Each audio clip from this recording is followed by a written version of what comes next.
Sylvain Tesson, bonsoir. Bonsoir, Darius Rochemin.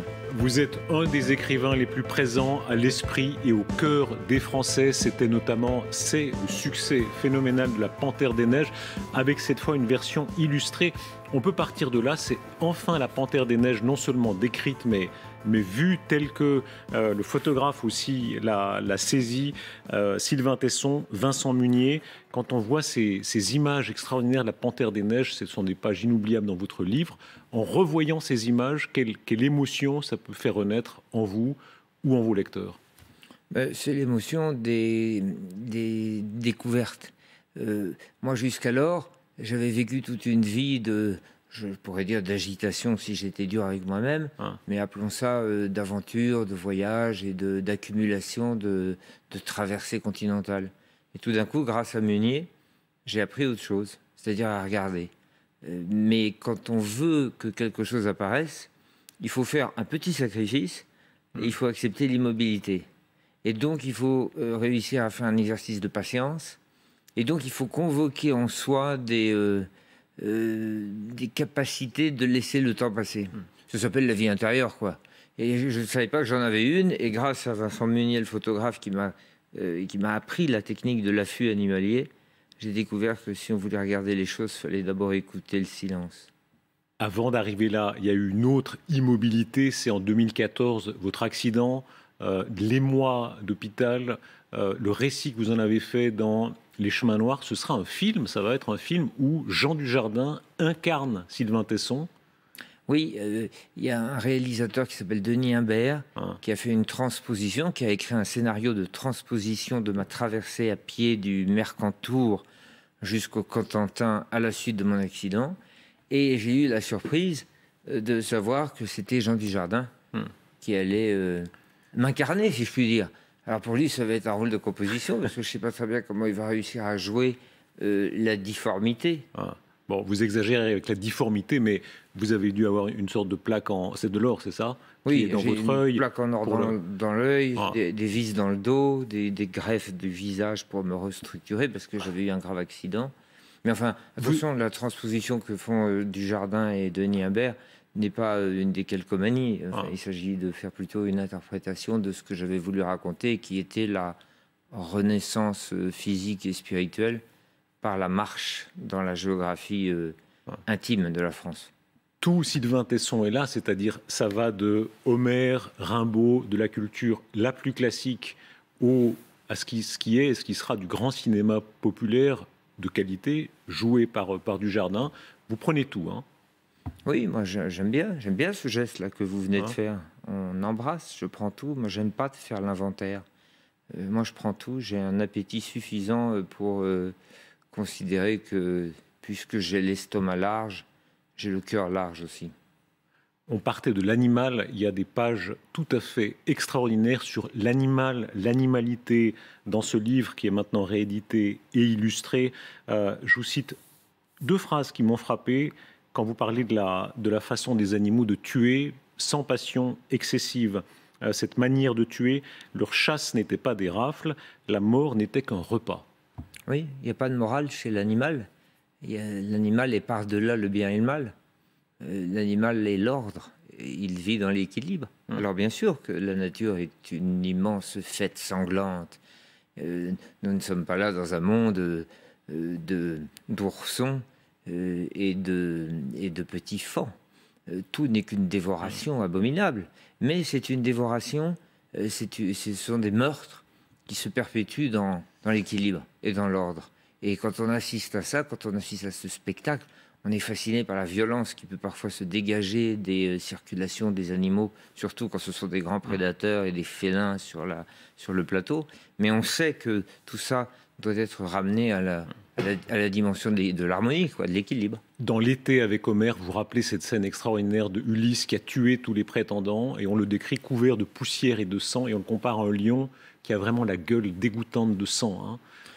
Oui, sauf que alors Homère très souvent faisait des références, des analogies avec le monde animalier, et c'était le lion, c'était les grands fauves qui venaient à l'esprit des poètes grecs quand ils voulaient signifier la violence. Mais la violence d'Ulysse, c'est une violence de vengeance. Je suis pas sûr que les animaux se vengent. Je ne sais pas. Les animaux ne font pas de politique. On a vu tout à l'heure le sondage des préoccupations des Français. L'environnement arrive très haut. Et en même temps, vous êtes souvent critique de l'écologie telle qu'elle est aujourd'hui, avec son côté parfois désincarné. Pourquoi ? Non, mais moi, c'est la langue que j'aime avant tout. Et je sens bien que les écologistes parfois parlent de nature plutôt que de biodiversité. C'est ça que parfois j'avais remarqué. Qu'il y a souvent, mais ça ne concerne pas, enfin je sais pas, moi je ne suis pas du tout critique du discours écologique. Je pense que l'urgence est trop importante pour qu'on puisse commencer à émettre des nuances en fonction de la capacité des uns et des autres d'empoigner les sujets.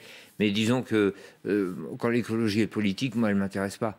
Moi j'aime l'écologie quand elle est un véritable amour de la nature, mais quand elle commence à être une espèce de cache-sexe des idéologies et des arrière-pensées de transformation parallèlement à la défense de la nature, de transformation des sociétés, alors à ce moment-là, moi, je sens qu'il y a quelque chose qui cloche. Une forme d'écologie traditionnelle, vous la vivez, alors c'est la curiosité pour la nature. Ça paraît anecdotique, c'est pas si anecdotique que ça. Vous n'avez pas de téléphone portable ? Pas du tout, hein. Bah non, je suis pas fou. Moi, j'ai pas de bracelet électronique, j'ai pas de laisse, vous voyez, j'ai pas de collier de puce, j'ai pas de... En 2021, on dit ça en blaguant, et quand on y réfléchit une seconde, la plupart d'entre nous, l'idée de priver de téléphone, c'est être privé de tout maintenant. Hein. Mais j'en sais rien. Nos familles, nos contacts, Mais enfin, j'en sais rien. Moi, je suis ultra connecté. J'ai une mémoire. Je lis des livres. Je suis connecté avec des gens qui vivaient il y a 2500 ans. Je suis connecté par la pensée à tous les gens que j'aime et qui sont morts.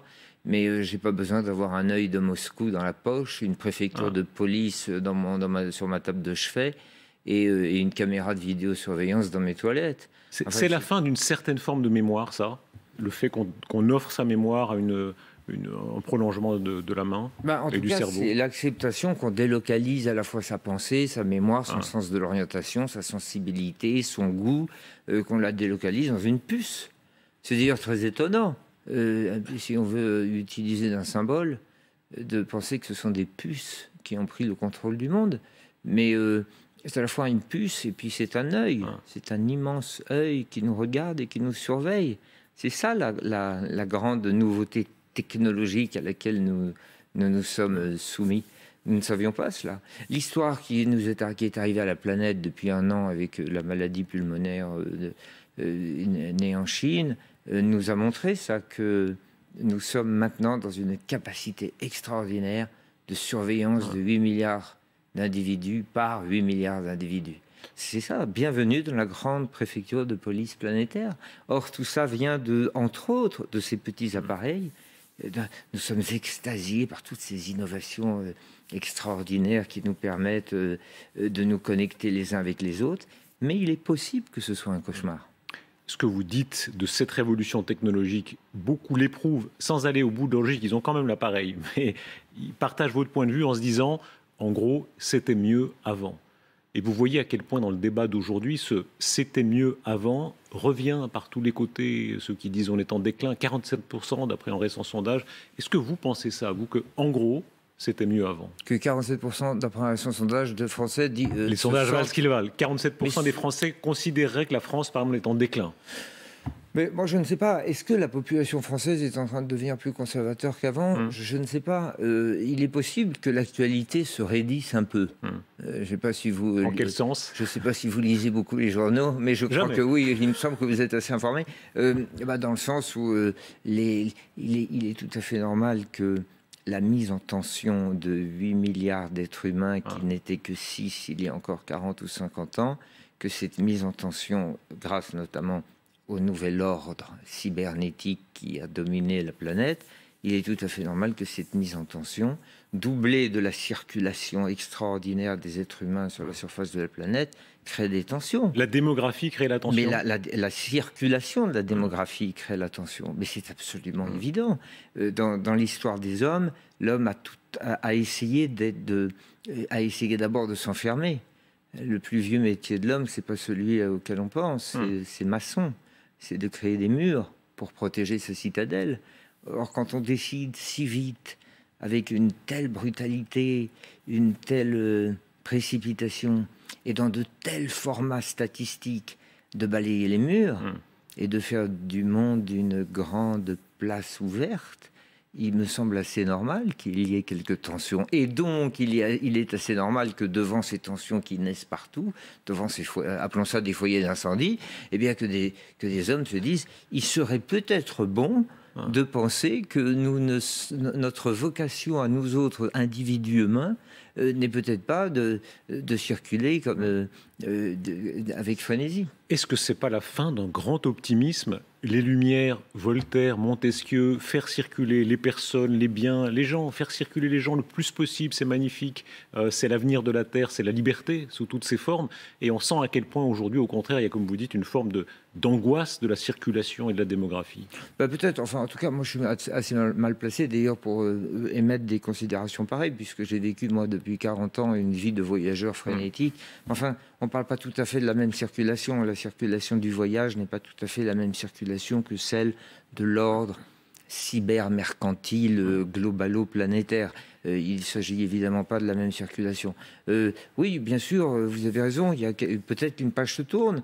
C'est-à-dire qu'il y a eu quand même, me semble-t-il, là, depuis quelques années, un moment où un certain nombre d'entre nous se sont dit « le monde n'a peut-être pas commencé le jour de notre naissance ». C'est ça qui distingue, non pas du tout la gauche et la droite. Tout ça, c'est des foutaises de kermesse, de cirque et d'entomologie immédiate. Mais c'est ça qui distingue les progressistes et les conservateurs. Ceux qui pensent que le monde, que l'année zéro du monde, c'est leur date de naissance, et ceux qui pensent que l'individu baigne dans un climat qui est plus grand que lui. Quand on vous lit, forcément, on se dit il est conservateur. Oui, enfin, peut-être. Moi, je pense que je le suis. Regardez, moi, j'ai 49 ans. Je me suis conservé dans l'état à peu près, assez désastreux d'ailleurs, mais enfin, qui me permet quand même encore de me mouvoir. Vous plaisantez, pardon, mais à moitié. La conservation, dites-vous, c'est quelque chose d'essentiel. La conservation est un principe biologique absolu. D'ailleurs, vous remarquerez que beaucoup de progressistes sont arrivés à des âges assez canoniques, donc ils se sont très bien conservés, ils conservent leur place, ils conservent leur siège. Toutes les grandes structures d'expression médiatique et culturelle en France sont plutôt progressistes, et elles sont tenues, elles sont animées par des êtres, des penseurs, des tribuns, qui ont conservé leurs privilèges. Donc la conservation, bien sûr, c'est un principe vital, c'est un principe de survie. Vous connaissez très bien ces auteurs de droite, parfois d'extrême droite, qui ont tellement marqué la littérature, qui reviennent à la mode. C'est très frappant sur les plateaux de télévision. On parle de gens comme Bainville, comme Barrès, comme Maurras. Pas seulement d'ailleurs chez Éric Zemmour, mais dans toute une frange, cette frange nationaliste, de droite extrême, d'extrême droite, on la nomme comme on veut, mais on voit à quel point ça revient, alors, peut-être pas dans le très grand public, mais dans le débat intellectuel. Pourquoi? Parce qu'il y a le style, peut-être. Il faut distinguer... D'ailleurs, je ne sais pas s'il faut le distinguer, mais enfin, il y a la pensée. Et puis, il y a la manière de dire la pensée. Et ces écrivains que vous venez de citer, on peut leur reprocher des prises de position. D'ailleurs, en général, on ne le fait pas, puisqu'on ne les lit pas. On se contente simplement de déterminer ceux qui ont le voix au chapitre et ceux qui n'ont pas voix. Mais il y avait une manière tellement merveilleuse d'exprimer les choses que parfois, on peut se dire que un bon mot ou une formule qui fait mouche peut excuser beaucoup de choses. Est-ce que c'est le retour de la race, de l'idée de race? On la croyait disparue et on voit chez des gens très à droite ou très à gauche, on en parlait à l'instant ici, elle revient par tous les bouts, par tous les pores. Oui, on voit avec une espèce de stupeur consternée revenir cette espèce de réduction de l'individu à son origine raciale, alors que nous avons été élevés, vous et moi, dans des systèmes d'éducation qui nous disaient même que le mot ne pouvait pas exister dans sa dimension biologique, et voilà qu'il est remis, y compris par les antiracistes, d'ailleurs, qui sont les premiers, d'ailleurs, à se réfugier derrière le totem de ceux qu'ils prétendent combattre. Enfin, il y a une espèce comme ça de confusion absolue, mais qui est en fait, qui trahit quelque chose et qui exprime quelque chose de beaucoup plus grave. C'est que les gens ne se supportent plus. Et qu'à force d'avoir voulu orchestrer peut-être la grande diversité, puisque ça a été le mot qui est devenu une forme de dogme socio-culturelle depuis une vingtaine ou une trentaine d'années. À force d'avoir voulu orchestrer cet immense carnaval de Rio global et planétaire, eh bien, on s'est aperçu que les tribus se reformaient et que les hommes s'appariaient avec ceux qui leur ressemblaient et n'aimaient pas ceux qui ne leur ressemblaient pas. Et donc tout ça est tout à fait malheureux parce que peut-être avons-nous cru qu'il y avait quelque chose qui s'appelait l'universel, peut-être avons-nous cherché l'absolu, mais nous n'avons rencontré que des formes et des tribus. Est-ce qu'il n'y a pas aussi là quelque chose d'animal dans ces écrivains de droite qu'on citait? Il y a une archive terrible de Paul Morand, très grand écrivain, mais très grand salaud aussi, à Vichy, avec Laval, etc. C'est Boutan qui l'interviewe dans les années 70, je crois, puis il lui dit « Pourquoi est-ce que vous défendez la race blanche ?» Et Morand lui répond « Mais parce que c'est ma race », comme avec une forme d'évidence raciste qui peut exister, vous le disiez, hein, dans certains très à gauche ou très à droite maintenant. Est-ce que ça revient? Y compris dans son côté, comme vous dites, tribal, on peut même dire animal. Oui, ce qui revient, c'est les tentatives de l'individu de cesser de croire qu'il appartient à quelque chose de plus grand que lui. C'est-à-dire que ce qui revient, c'est la réduction de soi-même à soi-même. Ce qui revient, c'est le miroir plutôt que la fenêtre.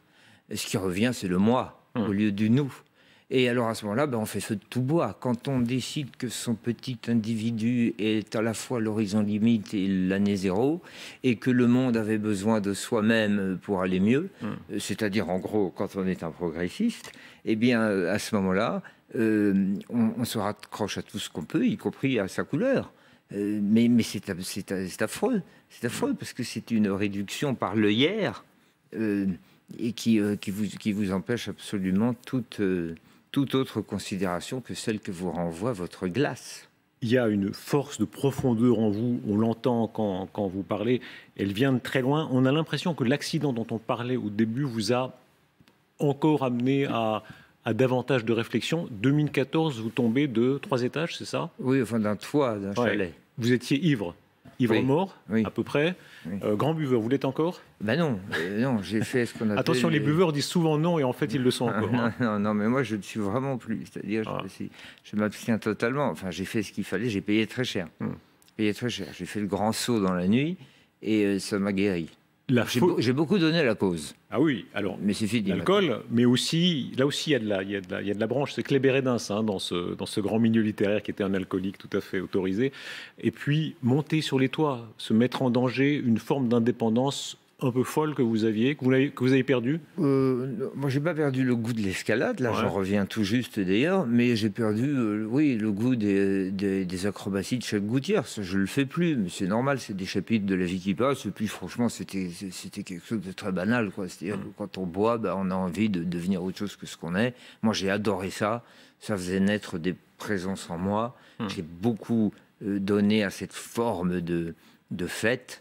C'est comme quand on allume des lampes, quoi. Alors voilà, et puis ça se terminait en général bêtement sur les cheminées, sur les toits, sur les façades des immeubles. Et puis un jour, j'ai failli finir dans le trou.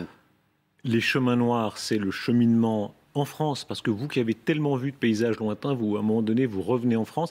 Cette France qui va voter dans quelques mois, vous l'avez connue, c'est très à la mode chez les journalistes, mais on le fait d'habitude de manière plus superficielle, essayer de faire le tour du pays.